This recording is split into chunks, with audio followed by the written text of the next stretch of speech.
Sarvamanthan news महाराष्ट्रामध्ये आपलं स्वागत. पाहुयात आजच्या टॉप 10 हेडलाईन्स.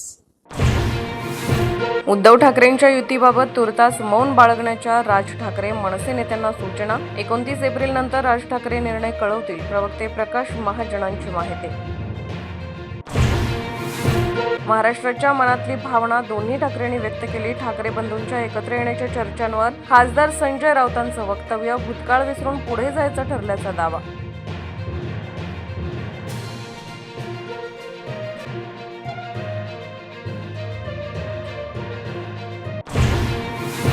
परिवार म्हणून एकत्र येणं ही महाराष्ट्राची परंपरा. शरद पवारांसोबतच्या पुण्यातल्या बैठकीवर अजित पवारांचं भाष्य.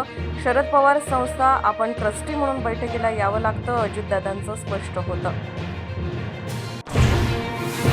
मुंबई 261 हल्ल्यात काँग्रेस आणि राष्ट्रवादीचा हात. भाजप नेते माधव भंडार यांचा खळबळजनक दावा. प्रशासनावर प्रभाव असलेल्या व्यक्तीशिवाय हल्ला अशक्य असल्याचे विधान.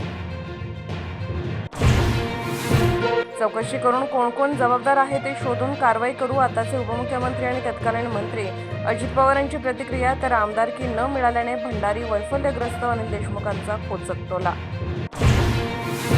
संग्राम थोपटेंच्या भाजप प्रवेशाला अंतर्गत विरोध असल्याची चर्चा.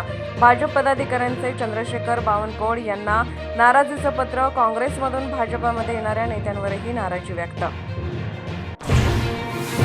मनसेच्या प्रतिपालिका सभागृह कार्यक्रमासाठी आदित्य ठाकरेंना निमंत्रण. आदित्य ठाकरे निमंत्रण स्वीकारणार का, याकडे सगळ्यांचं लक्ष. आतापर्यंत कोणतेही आश्वासन नाही. पुण्यातील तनिषा भिसे मृत्यू प्रकरणी महाराष्ट्र मेडिकल काउन्सिल समोरील सुनावणीनंतर भोसे कुटुंबाची प्रतिक्रिया. डॉक्टर गैसस यांच्या अटकेची मागणी.